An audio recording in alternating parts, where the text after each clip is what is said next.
it's December. Christmas is here, lots of activities, and our topic is secular or spiritual.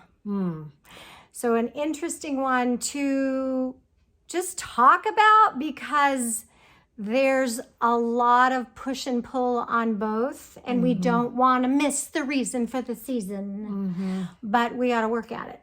We sure do. I mean, how many of you actually are almost afraid to say Merry Christmas at this point?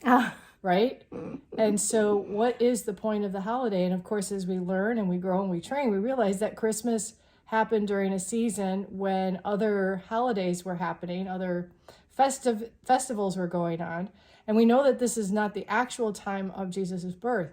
But we don't want to forget that this is a time that we celebrate the entrance of the King as a babe, with the promise that the government would be on his shoulders and that he was going to come as our Prince of Peace. Yeah. So even though some of the stories may be off-timed, even though they may be only depictions of what really happened, in order for us to ensure that the secular or the sacred doesn't become secular, we have to connect to the truth of the scriptures, of the story of Christ. Yeah, and I find we have to slow ourselves down, slow our heart down, slow our mind down. I mean, for some churches, although I'm not doing it now, but they celebrate Advent, which is the 4 Sundays before Christmas, as a purposeful way to slow down. And they focus, it's so cool, on 4 Sundays. So it's hope, peace, love, and joy.